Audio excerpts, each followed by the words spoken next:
Afternoon students, welcome you in your class, in English literature class, and your topic is a girl in the Himalayas.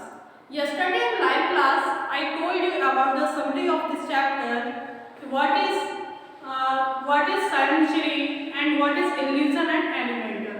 कल की जो living class आपकी live class थी बेटा, उसमें मैंने आपको पूरा एक्सप्लेन कर दिया था कि what is the summary of this chapter and what is the story of this chapter, कि इस स्टोरी की कहानी क्या है और इस चैप्टर की समरी क्या है.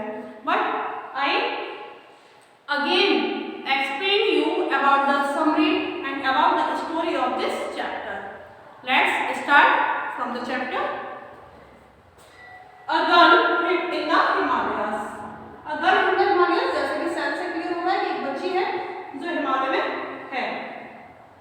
Is a favorite part of graphic novel written by David Jesus Bignotti. ये जो है A Girl in the Himalayas जो चैप्टर है वो क्या है, एक फेबल है. फेबल यहाँ मैंने इसका मीनिंग भी क्लियर किया है. फेबल क्या होता है? Short tale to teach a moral lesson. एक ऐसी छोटी कहानी जिससे हमें क्या मिलता है, मोरल लेसन सीखने को मिलता है. Often with animals and inanimate objects as characters.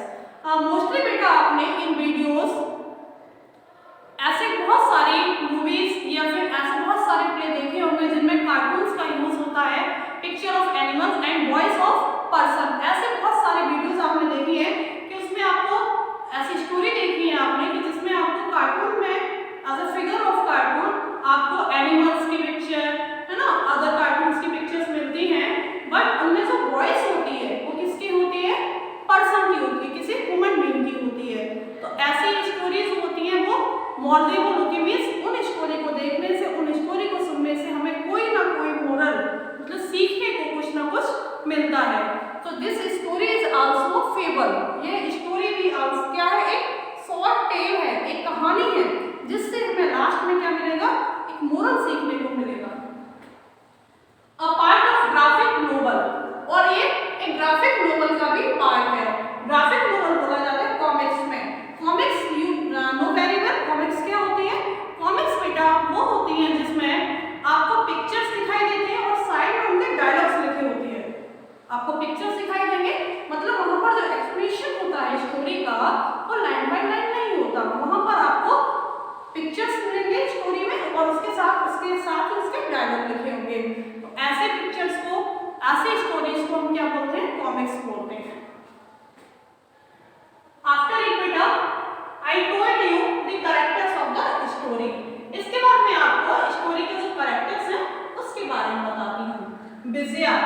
Bijiya is a girl in the story. Bijiya जो है वो एक लड़की है स्टोरी में. वुमेन कम टू सैनिचरी, जो कहां पर लाई गई है? सैनिचरी में लाई गई है. डॉक्टर एलिजा, जो डॉक्टर एलिजा है वो सैनिचरी के हैं, डॉक्टर है. Vashu creator of the sanctuary. इस क्रिएटर को बनाने का जो सैनिचरी है उसको बनाने वाले हैं. और प्रसाद अ वॉरियर वासुस कंपेनियन, और जो प्रसाद हैं वो वाशु के मित्र हैं, फ्रेंड हैं और वॉरियर हैं. वॉरियर ऑफ गणपति, गणपति के वॉरियर हैं.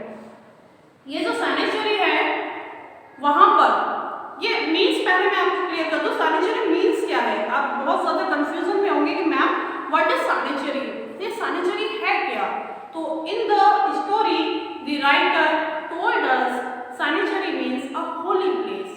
सैनिचरी क्या है? होली प्लेस है, पवित्र स्थान है. तो पवित्र स्थान के बारे में यहाँ पर हमें बताया गया है. इन the story of a young girl. ये जो स्टोरी है वो एक छोटी बच्ची की है. Bijiya who gets lost in Himalayas after her parents died in war in her place. ये जो बिजिया बच्ची है ये क्या हो गई है? हिमालय में, हिमालय की रेंज में हो गई है और इसके माता पिता की क्या हो चुकी है? डेथ हो चुकी है युद्ध में इन हर विलेज, इसी के गांव में. Shaped and brought to a sanctuary in Himalayas by immortal warrior called प्रसाद, जिसको सुरक्षित कहाँ पर लाया गया है? सैनिचरी में लाया गया है. और कौन लेकर आया है? Who brought her? Prasad.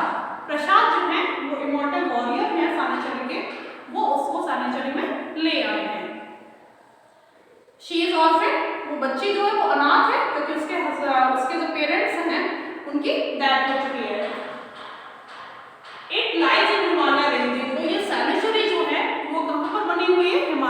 Ranges में बनी हुई है।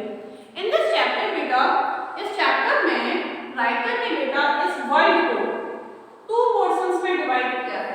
2 डिवाइडेशन कर दी है उसने।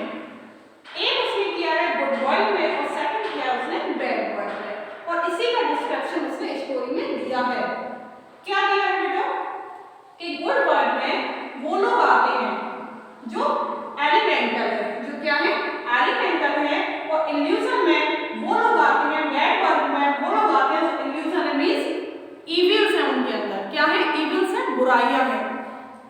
आई वांट टू से यू, मैं आपसे कहना चाहती हूँ that in this story the writer has divided the world in 2 parts. One is good and other is bad.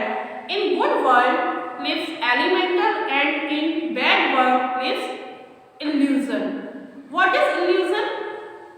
Illusion is evils. मतलब जो illusion है वो क्या है, बुराइयां है, like corruption, pollution, murder, theft, betray, है ना, anger, एनवी, ये हमारे क्या है इल्यूजन्स हैं, जिससे हम क्या करते हैं डिस्ट्रैक्शन करते हैं, नेचर को और एनवायरनमेंट को क्या कर देते हैं, डिस्ट्रॉय कर देते हैं, डिस्ट्रैक्शन कर देते हैं। एंड एलिमेंटल में हमारी क्वालिटीज होती है, हमारे अंदर ह्यूमन बींग्स में जो बुराइयां पाई जाती हैं वो नहीं आती। In illusion human beings are trying to destroy the nature and environment for their luxury। मतलब जो ह्यूमन बींग्स हैं वो केवल अपने ऐश्वर्य के लिए क्या कर रहे हैं, नेचर से और एनवायरनमेंट से खिलवाड़ कर रहे हैं, उसको नष्ट कर रहे हैं। They are playing the role of distraction the nature, वो नेचर को डिस्ट्रॉय करने का, उसको डिस्ट्रैक्शन की तरफ ले जाने का पूरा रोल निभा रहे हैं। By their habits, अपनी आदतों से, like anger, है ना, वो अपने एंगर पर कंट्रोल नहीं कर पाते, एनवी, किसी से जलन रखते हैं, ईर्ष्या रखते हैं, बेट्रे, दूसरों को धोखा देते हैं, है ना, करप्शन, भ्रष्टाचार फैलाते हैं सोसाइटी के अंदर, एनवायरनमेंट को गंदा करते हैं, मर्डर हत्या कर दी जाती है ना, एंड थेफ्ट, चोरी होती है। तो these are vices of human beings, ये क्या है, ये बुराइयां हैं ह्यूमन बींग्स से, and these are find in this world, और जिस संसार में हम रह रहे हैं उसमें ये फाइंड होती है, मतलब पाई जाती हैं।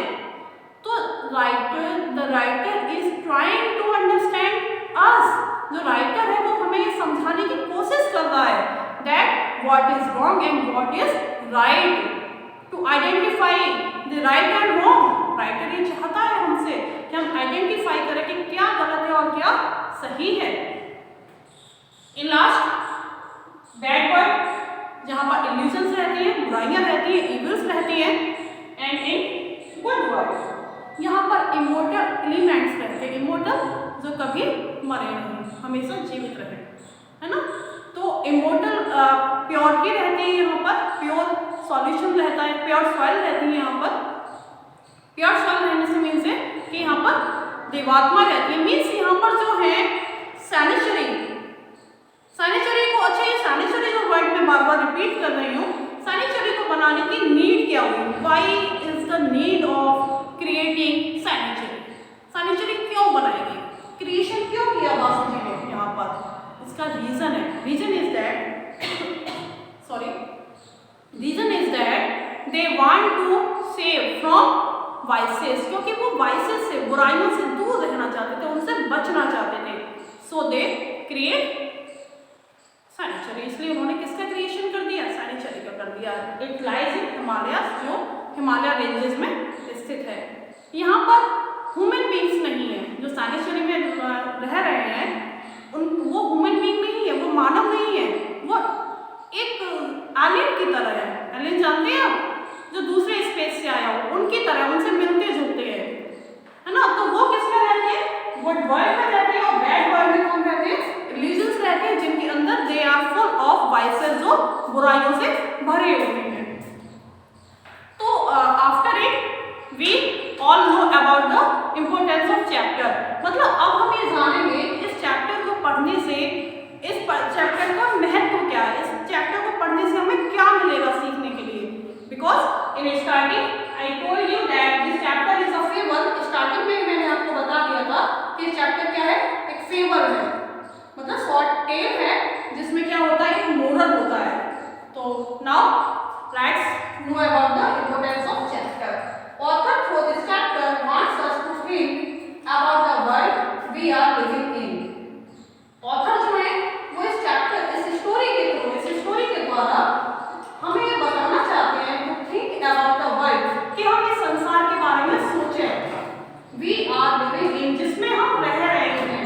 To realize that somewhere through this long journey, और यह दिखाने के लिए, मतलब रियलाइज कराने के लिए, महसूस कराने के लिए कि हम इस संसार में लिविंग हो, मतलब लिव कर रहे हैं, संसार में रह रहे हैं। We are living in this world that is full of corruption, full of murder, full of theft, full of vices, मतलब जो बुराइयों से भरा हुआ है।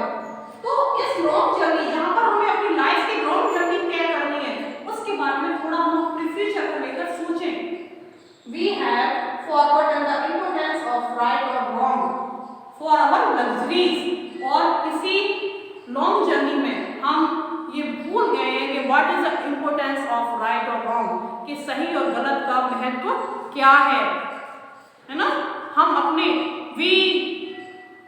we are destructing the nature and environment for their luxuries, for our lust, अपनी ऐशो आराम के लिए, अपनी लग्जरीज के लिए हम नेचर को क्या कर रहे हैं, नुकसान पहुंचा रहे हैं, उसको डिस्ट्रॉय कर रहे हैं। कंस्ट्रक्शन करना चाहिए, हमें कंस्ट्रक्ट करना चाहिए, but we are doing destroy. हम क्या कर रहे हैं, हम डिस्ट्रक्शन कर रहे हैं। तो इन दिस वीडियो बेटा we thought about the importance of chapter. इस वीडियो में हमने चैप्टर के इम्पोर्टेंस को जाना कि चैप्टर की इम्पोर्टेंस ये है कि हमें ये सोचना है अपने फ्यूचर में कि क्या गलत है और क्या सही है। And the question Mankind quest for future, और यहाँ पर जब हम इतना जान गए हैं कि क्या सही और क्या गलत है, तो एक क्वेश्चन हमें अपने आप से करना चाहिए कि व्हाट इज अवर फ्यूचर, कि हमारा भविष्य क्या है। मैनकाइंड क्वेस्ट फॉर फ्यूचर, एक मानवता का भविष्य क्या है। अगर ऐसी सोसाइटी रही जो फुल ऑफ इल्यूजन हुई है ना, such society that are full of illusion, एक ऐसी सोसाइटी जो इल्यूजन से, बुराइयों से भरी हुई है, तो what is the future of Mankind, तो मानवता का फ्यूचर क्या है ना। तो अब आपने इसमें चैप्टर में जान लिया कि राइटर ने इसमें गुड वर्ड और बैड वर्ड के बारे में डिस्क्राइब किया है, साथ के साथ हमें ये भी बताया है कि व्हाट इज अवर फ्यूचर, हमारा फ्यूचर क्या है लिविंग इन दिस वर्ल्ड, इस संसार में रहते हुए। So thank you for today beta, and meet in next video.